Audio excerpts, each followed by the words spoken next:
আসসালামু আলাইকুম প্রিয় বন্ধুগণ। আপনারা নিশ্চয়ই জানেন যে সম্প্রতি মিয়ানমারে জাতীয় নির্বাচন অনুষ্ঠিত হয়েছে। তবে এই নির্বাচনে আরাকানবাসীর কোনো মুক্তি মিলছে না।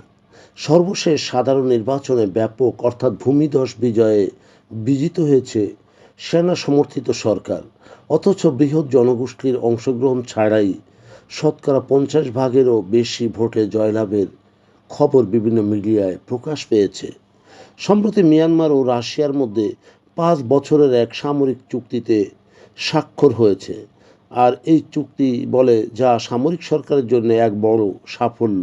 বিশেষ করে 2021 সালের এক অভ্যুত্থানে মিয়ানমারের সামরিক বাহিনী ক্ষমতায় আসে, শুরু হয় গৃহযুদ্ধ। রাশিয়ার পাশাপাশি চীনেরও সমর্থন অর্জন করে মিয়ানমার সামরিক সরকার। রুশ সরবরাহকৃত বিমান দ্বারা বিদ্রোহী গোষ্ঠীর উপর উপর্যুপরি হামলায় সাফল্য লাভ করছে সামরিক সরকার।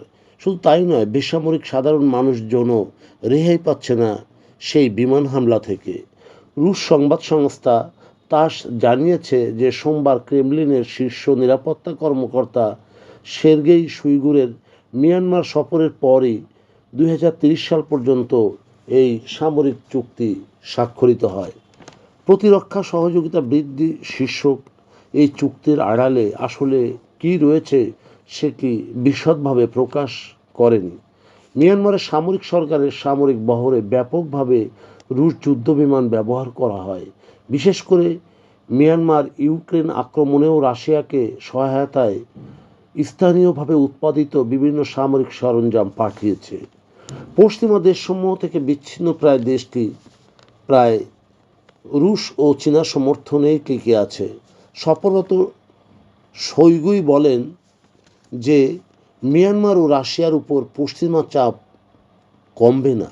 সম্প্রতি নির্বাচনের পর মিয়ানমার সরকার শান্তির বাতাবরণ সৃষ্টি করছে বলে মিডিয়াকে জানান দিচ্ছে। এর আগে সর্বশেষ নির্বাচন হয়েছিল 2020 সালে। গত সপ্তাহে নির্বাচনের ফলাফল অনুসারে